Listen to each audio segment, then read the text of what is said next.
Me quedé allí en el umbral de la cocina de mis padres, la bolsa de papel de comestibles todavía aferrada a mi mano, leche, huevos, pan. Productos básicos, pagados con mi propio sueldo. De nuevo, el zumbido del refrigerador era el único sonido hasta que mi madre Sharon Bellner alzó la voz. «Eres una desagradecida», espetó su tono como cristal cortado. No gritaba a menudo, no tenía que hacerlo. Su agudeza siempre venía disfrazada de calma crueldad. Pero hoy estaba desatada. Su voz resonó en el azulejo como un juicio.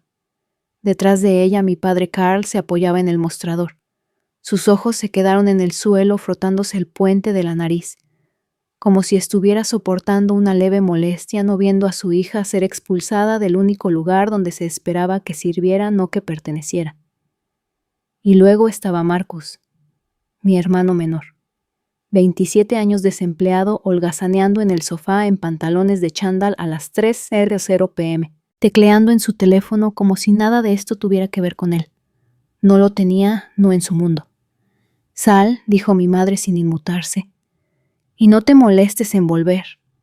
No discutí, no supliqué. Simplemente me quedé quieta y sentí el peso de todo lo que había cargado por ellos moverse en mis brazos. Nadie se movió. Nadie me detuvo. La chica que había pagado en silencio su factura de agua vencida, que llenaba su despensa cada domingo, ahora era una carga.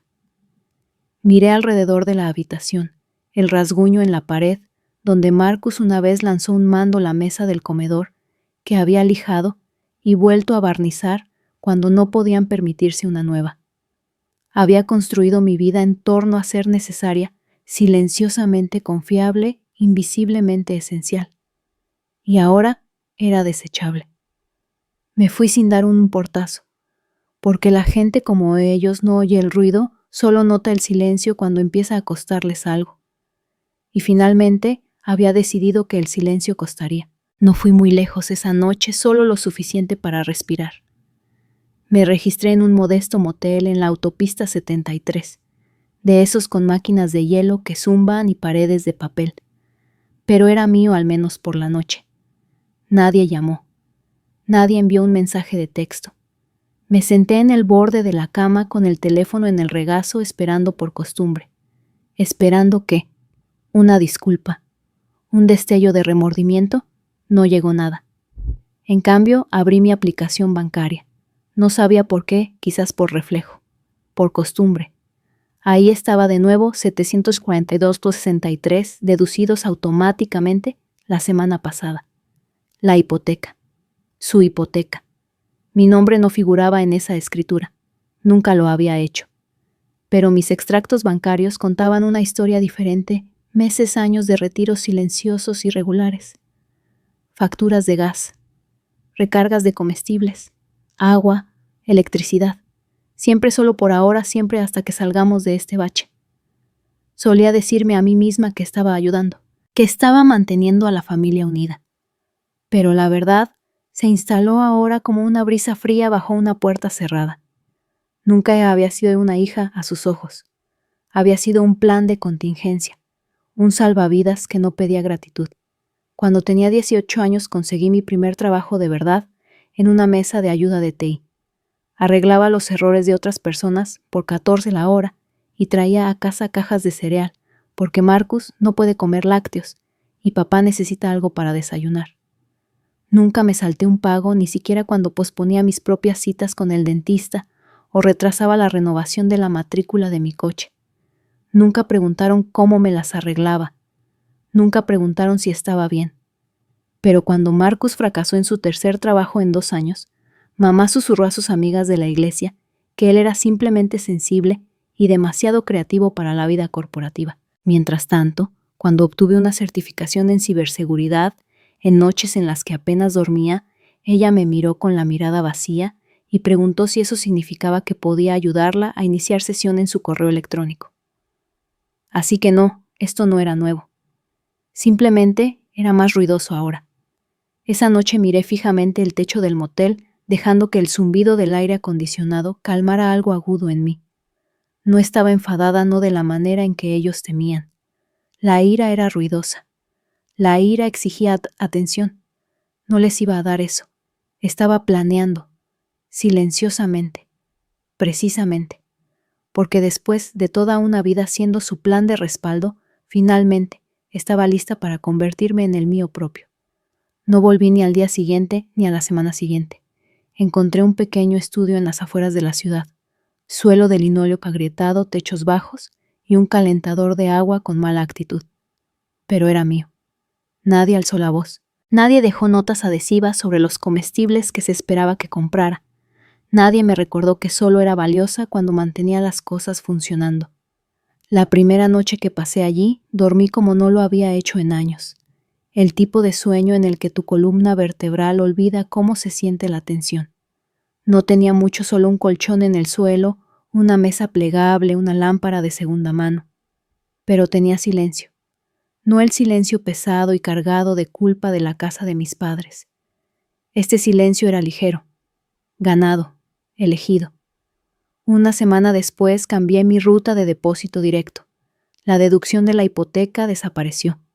Una rebelión silenciosa, limpia, precisa. No llamé para explicarlo. No escribí una carta dramática. Simplemente dejé de pagar. Que sintieran el silencio que habían ignorado durante años. No se dieron cuenta. No al principio. Observé el calendario pasar. 1 mes, luego 2, luego 3. Nada. Ni un gracias, ni una llamada para ver cómo estaba, ni una confrontación. Casi podía fingir que nunca había sido mi trabajo mantener sus luces encendidas, su refrigerador lleno, sus vidas pegadas. Casi. Entonces llegó la llamada. La voz de mi padre tranquila pero tensa. El banco dejó un mensaje, dijo. Algo sobre estar atrasados. Escuché sin reaccionar. Dejé que las palabras llegaran y cayeran como viejo papel tapiz desprendiéndose de paredes húmedas. No preguntó cómo estaba. No preguntó a dónde había ido. Simplemente saltó directamente a la parte donde yo arreglaba las cosas. Seguro que es solo una confusión, añadió. No lo era. Seguro que quisiste transferir la cantidad de este mes. No lo había hecho. Pude oír el filo en su voz, la acusación tácita enterrada bajo la calma forzada. Nos estás haciendo quedar mal. A eso siempre se reducía. No a la supervivencia. No a la cooperación. A la reputación. Le dije que no podía ayudar esta vez. No fríamente. No dramáticamente. Simplemente con franqueza. Con honestidad. Hubo una pausa. Luego una inhalación aguda. No puedes o no quieres. No quiero. Esa era la línea. El límite que debería haber trazado hace años. Su silencio después fue ruidoso. Al día siguiente, mi madre me envió un mensaje de texto. No sé de qué se trata esto, pero estamos decepcionados. No dolidos, no preocupados, decepcionados. Como si yo fuera un producto defectuoso en el que habían invertido una vez y ahora lamentaban haber guardado el recibo. No respondí. En cambio, me enfoqué en otra cosa en mí misma. Saqué mi viejo portátil, el que solía guardar debajo de la cama como un secreto. Siempre se me dieron bien los sistemas, los patrones, los acertijos digitales que nadie más podía descifrar. Había ayudado a algunos negocios locales a lo largo de los años, con soporte técnico discretamente a bajo precio, entre turnos dobles y emergencias familiares. Ahora quería más. Creé un pequeño sitio web. Nada llamativo. Solo código limpio y funcional. Me puse en contacto con viejos contactos, envié correos electrónicos fríos a startups, publiqué en foros. Y lentamente las respuestas empezaron a llegar. Un trabajo freelance arreglando una brecha de ciberseguridad. Una migración de base de datos para una firma boutique en Chicago. 1 llevó a 2. 2 llevaron a 5. Para el 4.º mes tenía más trabajo del que podía manejar sola. Así que registré el negocio. Presenté los papeles, compré un escritorio de verdad, mejoré mi silla. Y cada vez que me pagaban veía los números subir en una cuenta que solo yo controlaba. Todavía no habían llamado para preguntar si estaba bien. Solo para preguntar por qué habían cortado el agua, por qué el refrigerador estaba vacío, por qué a él y mi hermano de oro ya no le entregaban su inhalador. Había dejado de pagar por todo eso. les dije una vez con calma. Creí que ya no era bienvenida. Y su silencio confirmó lo que yo había sospechado todo el tiempo. Nunca me quisieron de vuelta. Solo querían lo que yo daba. Pero esa chica, la que daba sin cesar en silencio, sin pedir nada a cambio, ya no vivía allí. Y la mujer que ocupó su lugar estaba construyendo algo permanente, a su manera. No creo que alguna vez creyeran que me iría de verdad. No de las facturas, no de la casa, no de ellos. Para gente como mi madre, las relaciones no se tratan de presencia, se tratan de provisión. Había pasado años definiendo el amor, por lo que yo podía dar comestibles, estabilidad, silencio. Mi ausencia no era abandono para ella, era traición. Para el 5.º mes, los mensajes cambiaron de silencio a pánico. El mensaje de texto de Eli llegó primero. Claire, te lo suplico. Mamá no ha dejado de llorar. El banco amenaza con ejecutar la hipoteca. Miré la pantalla sin emoción. No era la primera vez que Eli usaba la palabra suplicar, pero nunca la había usado cuando yo estaba haciendo turnos dobles o cubriendo su copago sin decir palabra. Silencié el hilo. Luego llegó una carta por correo, uno de esos sobres rígidos, con mi nombre completo escrito a máquina. Dentro, una notificación formal de la compañía hipotecaria, 3 meses de retraso acción legal pendiente. La doblé cuidadosamente, la guardé en un cajón y me hice una taza de café recién hecho. Todavía nadie preguntó cómo estaba. Nadie dijo, te echamos de menos, ni siquiera un renuente. ¿Estás bien? La preocupación nunca fue por el daño. Simplemente estaban sorprendidos de que hubiera dejado de ser el vendaje. Y en esa distancia encontré algo inesperado: paz. Mi negocio, discretamente llamado Signal Harbor, había crecido más rápido de lo que había previsto. La noticia se corrió. Las empresas estaban hartas de las firmas caras que prometían elegancia y entregaban chapuza. Yo no ofrecía mis servicios con fanfarronería. Arreglaba las cosas de forma segura, rápida y sin ego. Esa era mi ventaja. Mientras mi familia se aferraba a las apariencias, yo construía una reputación basada en la sustancia. Para cuando contraté a mi primer empleado a tiempo parcial, ya tenía una lista de espera de 6 meses. Una tarde, entre reuniones de incorporación, abrí un correo electrónico de una universidad comunitaria local. Me invitaban a dar una charla en un evento de mentoría tecnológica para mujeres que regresaban al mercado laboral. Casi rechacé. Luego pensé en la voz de mi madre. ¿Sigues trabajando en tecnología, querida? Como si fuera una fase, un hobby. Algo inferior a lo que Malcolm, con su fondo fiduciario y su bufete de abogados, había elegido. Acepté. Esa noche me paré en un pequeño auditorio y dije la verdad. Sobre crecer invisible en una casa llena de necesidades. Sobre sostener a una familia mientras me trataban como una carga. Sobre el poder de irse no por crueldad, sino por claridad. Cuando terminé, 3 mujeres se me acercaron con lágrimas en los ojos. Una de ellas susurró, no sabía que se nos permitía irnos. Sonreí. Se nos permite. Cuando llegué a casa encontré un mensaje de voz de mi padre. Ya entendimos tu punto, dijo. Sin disculpa. Sin asumir responsabilidad. Solo el tono quebradizo de un hombre viendo cómo los muros se cierran. Pero esta sigue siendo tu familia, Claire. No nos castigues por necesitar ayuda. Lo volví a escuchar una vez, luego lo borré. Porque no los estaba castigando. Finalmente me estaba liberando a mí misma. Y quizás, solo quizás, ese fue el peor castigo de todos. 3 semanas después de mi charla en el evento de mentoría, recibí una carta por correo. Esta vez no estaba escrita a máquina, escrita a mano. El sobre era de color crema claro, con una ligera filigrana dorada, exactamente el gusto de mi madre. La letra era rígida, cuidadosa. Claire comenzaba: entendemos que las tensiones han sido altas. Tu padre y yo solo quisimos lo mejor para ti. Si fallamos al expresar eso, esperamos que esta nota comience a reparar las cosas. No mencionaba lo que hicieron. No asumían responsabilidad por las mentiras. No se disculpaba por llamarme desagradecida, egoísta o rencorosa. Solo un gesto superficial con culpa pulida. La doblé 2 veces y la coloqué junto al aviso de impago de la hipoteca. 2 caras de la misma actuación, una financiera, una emocional. Ambas intentos de control. Ese fin de semana, mi vieja vecina, la señora Jensen, me llamó inesperadamente. Tenía 72 años y vivía a 3 casas de la que había sostenido durante años. Preguntó si todo estaba bien, dijo que no había visto mi coche en un tiempo. Le expliqué vagamente que me había mudado. Hubo una pausa, luego suspiró. Solo creo que deberías saber, dijo. Tu hermano ha estado diciendo a la gente que te escapaste y dejaste a tus pobres padres para que se las arreglaran solos con todo, que apenas se mantienen sin tu ayuda. Las palabras no me dolieron no como antes. Si acaso confirmaron algo que ya sabía. Eli no solo había aceptado mi apoyo, había construido su identidad en torno a él. Y ahora, al no tenerlo, estaba a la deriva, contando historias a cualquiera que quisiera escuchar, porque la verdad que yo había cargado con esa casa sobre mis espaldas, mientras ellos me despreciaban, era demasiado vergonzosa para decirla en voz alta. Ese mismo día, recibí un correo electrónico de una firma inmobiliaria de mi ciudad natal. Una amable consulta, señora Caldwell. ¿Sigue siendo usted la contribuyente financiera de la residencia Monroe en Pine Ridge Drive? Estamos preparando evaluaciones previas a la cotización para una posible venta corta. Eso fue todo. Sin firma, sin florituras.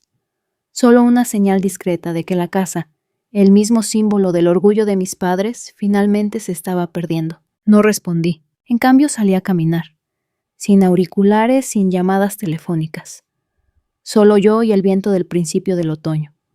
Pasé junto a una fila de cafeterías donde estudiantes universitarios se encorvaban sobre sus portátiles junto a la librería donde solía soñar con una vida más allá de la supervivencia. En un momento me detuve frente a una pequeña floristería. El cartel decía Thorn and Grace, Espina y Gracia. Algo me hizo sonreír. Dentro compré un lirio blanco individual. No para ellos, para mí. Un símbolo quizás. O un recordatorio tranquilo de que puedes florecer incluso cuando nadie piensa en regarte. Cuando llegué a casa, coloqué la flor en el mostrador de la cocina, junto al viejo aviso de la hipoteca, la carta de mi madre y una impresión del correo electrónico de la inmobiliaria. Un pequeño altar silencioso de prueba no de dolor, sino de distancia, de todo lo que había sobrevivido, todo lo que ellos habían perdido sin siquiera darse cuenta. Esa noche me serví una copa de vino y releí las notas de agradecimiento del evento de mentoría que había recibido. Gracias por mostrarnos cómo es la fuerza tranquila. Tu historia me hizo sentir vista. Salí de una casa que nunca pensé que podría dejar. Fue extraño. Mi propia familia lo llamó traición. Los extraños lo llamaron valentía. Y por primera vez creí a los extraños. La historia podría haber terminado ahí. La casa disolviéndose a puerta cerrada a mi nombre, desvaneciéndose lentamente de sus labios como una fase que fingieron nunca sucedió. Pero las historias rara vez terminan tan limpiamente, no cuando el silencio se ha confundido con vergüenza por demasiado tiempo, y no cuando tu ausencia resuena más fuerte de lo que tu presencia jamás lo hizo. Comenzó con un podcast. Una de las mentoradas del foro de mentoría, Maya, una ingeniera de software de unos 20 años, me invitó a hablar. Solo una conversación tranquila, dijo. Nada grande. Sin prensa. El tema era reclamando narrativas. Casi rechacé. Pero el título se me quedó grabado. Reclamando. Cuando grabamos no mencioné nombres. No necesitaba hacerlo. Hablé sobre lo que significaba ser criada no en un hogar, sino en una obligación. Sobre la lenta erosión de la identidad, cuando te elogian por ser confiable, pero nunca te recuerdan por ser humana. Hablé sobre el trabajo invisible de las hijas, la contabilidad emocional por la que nunca nos compensan. Dije la verdad. 3 días después el episodio se volvió viral. No fue dramático. Sin gritos, sin fantasía de venganza, solo claridad envuelta en calma. Miles de comentarios llegaron. Esta fue mi infancia. Pensé que estaba sola. Lloré en el estacionamiento escuchando esto. La gente envió cartas, correos electrónicos, historias que reflejaban la mía tan de cerca que me hicieron doler el pecho. Yo había descorrido el telón y detrás de él había miles de mujeres que habían estado sosteniendo las paredes de casas que nunca fueron suyas para arreglar. Luego llegó el giro que no esperaba. Mi tía, la hermana menor de mi madre, con quien no había hablado en años, me envió un mensaje. Dijo que escuchó el episodio 3 veces. Dijo que recordaba la forma en que Silvia hablaba de mí en las fiestas. Demasiado independiente, diría. Cree que sabe más. Mi tía se disculpó por no haber intervenido nunca. Dijo que no se dio cuenta hasta ahora de que dar un paso atrás también había sido una especie de traición. Fue entonces cuando supe que esto ya no se trataba de venganza, se trataba de recuperación. Unos días después recibí una carta final de mis padres. Esta no estaba escrita a mano. Estaba mecanografiada impersonal con aspecto legal. Querían saber si tenía intención de reclamar mi parte del valor de la casa una vez que se vendiera. Leí el párrafo 2 veces. Ni una sola vez preguntaba cómo estaba. Ni una sola vez mencionaba el podcast. Solo logística. Reenvié la carta a un abogado. Luego me senté y escribí una yo misma. No a ellos, sino a mí. Una especie de declaración final. La titulé Términos de Liberación. En ella enumeré todo de lo que ya no era responsable, la electricidad, que nunca usé los comestibles, que nunca comí las mentiras con las que nunca estuve de acuerdo. Doblé la carta, la sellé y la guardé en un cajón junto al lirio blanco que ya empezaba a marchitarse, porque incluso la resiliencia tiene una temporada, y la mía ya no era suya para cosechar. No respondí a su solicitud final. No negocié, supliqué, ni actué. En cambio, hice una última transacción, transferí los fondos que habrían ido a la hipoteca a un fondo de becas para estudiantes universitarios de primera generación. Lo llamé el premio La Columna Vertebral Silenciosa, y en la nota de donación escribí solo 3 palabras, para las hijas olvidadas. La casa se vendió a principios de primavera, una modesta vivienda situada entre 2 casas más nuevas, su valor disminuido por la negligencia y el momento del mercado. No la visité. No pregunté por la cifra final. Todo lo que vi fue la alerta digital del abogado transacción completada. Miré la pantalla por un momento, luego la apagué y volví a cortar limones para el té. Más tarde esa noche llegó un sobre sin haberlo solicitado, sin invitación, con matasellos de una dirección temporal de reenvío. Mis padres no habían dejado un contacto de remitente, solo una carta mecanografiada y un cheque adjunto con una nota que decía: «Pensamos que quizás quisieras tu parte. Es justo». ¡Justo! Después de todos los meses de silencio, después de los años de extracción disfrazada de lealtad familiar, querían equilibrar la cuenta. Como si la justicia pudiera destilarse en números en un billete. No lo cobré. Ni siquiera lo rompí. Lo llevé al río cerca de mi nuevo apartamento, el que tenía las ventanas que daban al sol cada mañana. Vi el papel enroscarse con el viento y luego lo solté. Flotó por un momento, luego desapareció bajo la corriente, silencioso, deliberado, desaparecido. No habría respuestas. No habría llamadas de vuelta. No habría explicaciones. Algunas historias no requieren resolución, simplemente liberación. Esa noche encendí una vela en la cocina y escribí un breve correo electrónico a la presentadora del podcast, Maya. Le di las gracias.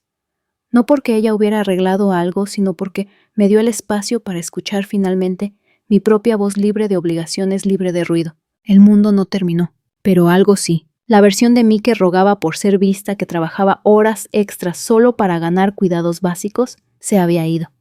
Lo que quedaba era más silencioso, pero más fuerte. No desafiante, simplemente terminada. Y terminada, resulta, puede ser la palabra más poderosa en el lenguaje de la supervivencia. Al final, esta historia no se trataba de venganza, se trataba de reconocimiento. Reconocimiento de que no todas las heridas provienen de la crueldad. Algunas provienen de la ausencia, la expectativa y el silencio. El viaje de Claire no fue impulsado por la necesidad de castigar a su familia, sino por una comprensión tranquila que el amor sin respeto es solo servidumbre. Quedar sin cesar, sin ser vista, no te hace generosa, te hace invisible. Durante años, Claire se regaló en pequeñas partes idas a la tienda a altas horas de la noche. Pagos silenciosos de hipotecas, orgullo tragado y trabajo emocional no remunerado. Y durante años no fue recompensada con gratitud, sino con derecho. No preguntaron cómo estaba, preguntaron por qué no había dado más. Hasta que finalmente dejó de explicarse, de justificarse, de cargar con una casa que se derrumbaría sin ella, y la dejó. Y en ese silencio encontró paz. La lección es simple pero pesada, los límites no te vuelven cruel. Te hacen íntegro. No eres un villano por decir no. No eres despiadada por negarte a financiar la comodidad de otra persona a expensas de tu propia dignidad. A veces lo más valiente que puedes hacer no es hablar, es irte y dejar que tu ausencia hable por sí sola. Porque cuando has pasado toda tu vida tratando de ganar un amor que viene con condiciones, el primer acto de libertad es elegirte a ti mismo. Si la historia de Claire resonó contigo, si alguna vez te has sentido utilizada invisible o silenciosamente cargada, debes saber esto: tu valía no está ligada a lo que das. Y nunca tienes que explicar tu salida de un lugar que solo te mantuvo cerca por lo que trajiste, no por quién eres. Si esta historia te conmovió, te enseñó algo o te dio un momento de claridad, no olvides suscribirte a nuestro canal. Hay más historias como la de Claire, honestas, crudas y silenciosamente poderosas esperándote.